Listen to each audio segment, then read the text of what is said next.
నిజానికి పుతిన్ని చూస్తే ఇతను చాలా రెబెల్, అతను ఎవరి మాట వినడు అనే పద్ధతి అతనిలో కనపడుతూ ఉంటుంది. ఆయన ఒక అద్భుతమైన సిగ్నేచర్ పెట్టారు. ఈ సిగ్నేచర్ ఇప్పుడు చర్చనీయాంశంగా మారింది. సో గ్రాఫాలజిస్టులు ఏం చెప్తున్నారు, దాని మీద చర్చ జరుగుతోంది. ఏమిటి అంటే నిజానికి నమస్తే, వెల్కమ్ టు ఆంధ్రప్రభ. నేను రఘునందన్.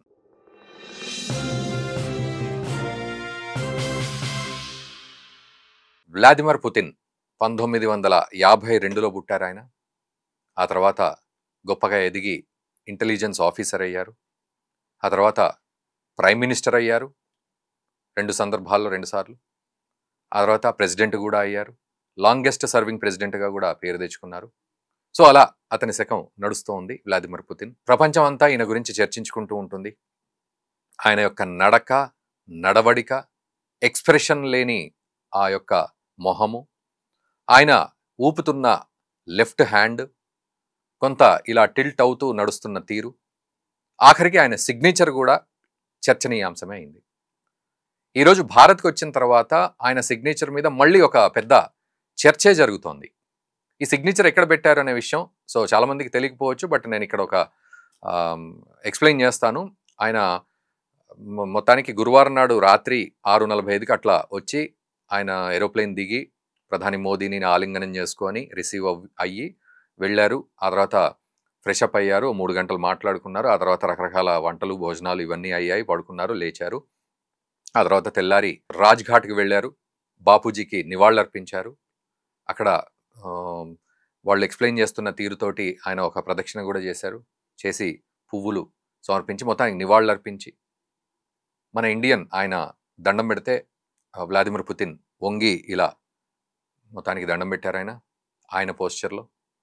ఆ తర్వాత మళ్ళీ నడుచుకుంటూ వెళ్ళి అక్కడ విజిటర్స్ బుక్ ఉంటుంది రాజ్ఘాట్లో, ఎవరెవరు వచ్చారు పెద్దవాళ్ళు అనేది వాళ్ళ విజిటర్స్ బుక్ ఉంటుంది. చాలా పెద్ద పుస్తకం.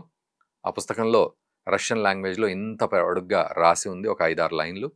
దాని కింద ఆయన ఒక అద్భుతమైన సిగ్నేచర్ పెట్టారు. ఈ సిగ్నేచర్ ఇప్పుడు చర్చనీయాంశంగా మారింది. నిజానికి దాని ఇంపార్టెన్స్ మనకు ఎంతవరకు ఉంది అనే విషయం ఒక ఎత్తు అయితే, ఆ సిగ్నేచర్ నిజంగా అద్భుతంగా ఉంది, దాని మీద చర్చ జరుగుతోంది. ఒక ఇంట్రెస్టింగ్ టాపిక్ లాగా.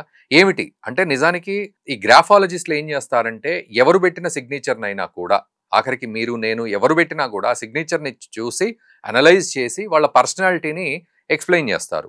సో వ్లాదిమిర్ పుతిన్ సిగ్నేచర్ని కూడా ఎక్స్ప్లెయిన్ చేసిన సందర్భాలు చాలా ఉన్నాయి. సో ఒక పెద్ద వీడియోలాగా కాకుండా జస్ట్ ఒక ఇంట్రెస్టింగ్ వీడియోలాగా, చిన్న వీడియోలాగా మీకు చెప్పే ప్రయత్నం చేస్తున్నాను. దయచేసి ఇప్పటివరకు సబ్స్క్రైబ్ చేసుకోకపోతే టక్కున సబ్స్క్రైబ్ బటన్ నొక్కండి. Thank you very much. So ఈ రకంగా వ్లాదిమిర్ పుతిన్ పెట్టిన సిగ్నేచర్ చాలా అద్భుతంగా ఉంది, ఒక లెంతీ సిగ్నేచర్. అయితే గ్రాఫాలజిస్ట్ భాషలో మాట్లాడాలి అంటే అది రింగులు రింగులుగా.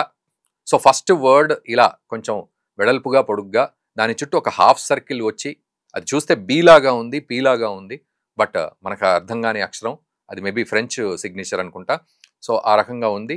ఒక హాఫ్ రొటేషన్ తిప్పాడు. ఆ తర్వాత దాన్ని ఇలా ఒక వేవ్ లాగా తీసుకెళ్ళి దాన్ని ఎండ్ చేశాడు. నిజానికి ఇది ఒక వేవ్ లాగా వెళ్తోంది తప్ప అక్షరాలు తిరుగుతున్నాయి, రొటేట్ అవుతున్నాయి అనేది ఎక్కడా కనబడకపోవడం అనేది మనం ఆశ్చర్యపోవాల్సిన విషయం. అదొక ముగ్గు వేసినట్టు, మన భారతీయులు గనక ముగ్గు వేసినట్టుంది, అండ్ దాన్ని చిన్నపిల్లలు గనక ఒక రౌండ్గా ఇట్లా వేసినట్టుగా ఉంది. సో ఆ రకంగా చెప్పొచ్చు.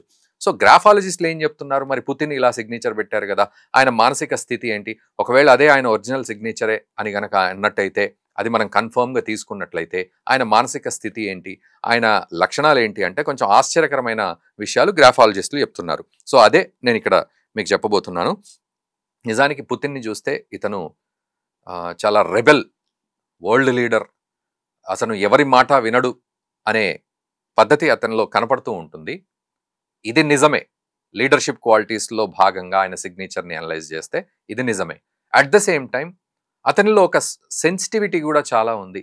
చాలా చిన్న చిన్న విషయాలను కూడా, సెన్సిటివ్ విషయాలను కూడా ఆయన ఫోకస్ చేస్తారు అనే ఒక లక్షణం కూడా అందులో కనబడుతోంది.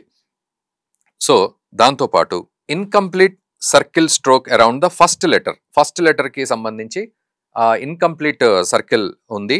సో ఇది కూడా ఒకటి ఎగ్జిబిట్ చేస్తోంది. అదేంటంటే self limiting beliefs and follow such religiously.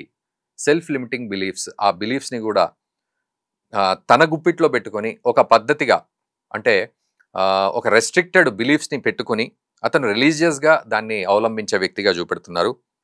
Defensive in పబ్లిక్లో డిఫెన్సివ్గా ఉండడం అనేది ఆయన లక్షణము. And over protective about himself and subsequently his environment. So over ప్రొటెక్టివ్గా ఉంటాడు, తనకు తాను ప్రొటెక్షన్లో ఉండాలి అనే కోరిక ప్రబలంగా ఉంటుంది. ఎక్కువ ఓవర్ ప్రొటెక్టివ్గా అతను ఉంటాడు. నిజానికి కూడా ప్రధాని మోదీ ఎంత ఉల్లాసంగా ఉత్సాహంగా తిరుగుతారో పుతిన్ని చూస్తే అలా ఉండదు.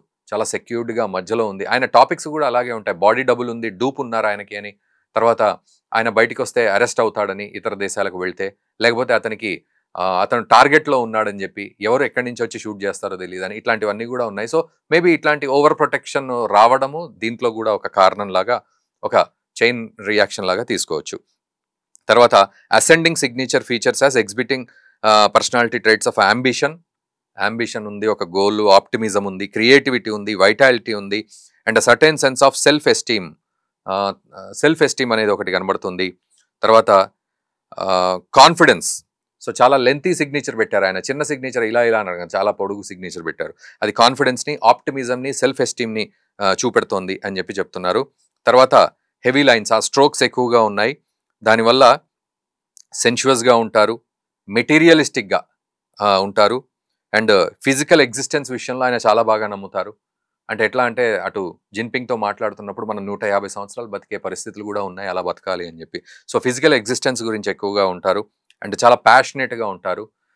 ఆయన వచ్చినప్పుడు కూడా పిల్లలు ఎక్స్ప్లెయిన్ చేస్తూ ఉన్నారు, రెడ్ బ్లడ్ సెల్ని తీసుకొని దీనిలోంచి ప్లాస్మా మనం సపరేట్ చేయొచ్చు అంటూ వాళ్ళు ఎక్స్ప్లెయిన్ చేస్తుంటే ఆయన దాన్ని తీసుకొని చూడడం, చాలా ఫోకస్డ్గా చూడడం కూడా మనం చూడొచ్చు మన భారతదేశానికి వచ్చినప్పుడు విషయమే. And strong wild and quite stubborn, energetic. So ఇది ఆబ్వియస్గా మనకు తెలుసు, నిజానికి ఒక 6 ప్యాక్ బాడీ కనబడుతూ ఉంటుంది పుతిన్ది. సో ఇప్పుడు ఉందో లేదో తెలియదు కానీ, సో ఈ రకంగా. And Vladimir Putin is inconsistently diplomatic in లీడర్షిప్లో చాలా డిప్లొమాటిక్గా ఉంటారు ఆ పాలసీస్లో. అండ్ హ్యూమన్ అట్రిబ్యూట్స్ ఉంటాయి, అండ్ ఆప్టిమల్ హ్యూమన్ వాల్యూస్, కొంచెం హ్యూమన్ వాల్యూస్ విషయంలో కాస్త ఒక మెట్టు తక్కువగా ఆలోచించే ప్రయత్నం చేస్తూ ఉంటారు ఆయన. ఓపెన్ మైండెడ్నెస్ ఉంటుంది అని అన్నారు, మరి ఓపెన్ మైండెడ్నెస్ ఉందా లేదా అని మనం కూడా ఆలోచించాలి ఒకసారి. తర్వాత డిఫరెంట్ ఇనిషియేటివ్స్ తీసుకుంటారు, రకరకాల సిచ్యువేషన్స్లో వెంటనే డిఫరెంట్ ఇనిషియేటివ్స్ తీసుకునే సత్తా ఉన్న మనిషి ఆయన. చాలా లాజికల్గా ఉంటారు, క్లియర్ ఆబ్జెక్టివ్ ఉంటుంది, ఆయన చేసే ప్రతి పని మీద క్లియర్ ఆబ్జెక్టివ్ ఉంటుంది అనేది చెప్తున్నమాట. అండ్ అఫెక్షనేట్గా ఉంటారు. సో ఇవన్నీ కూడా అంటే ఇట్లాంటి వాటి వల్ల.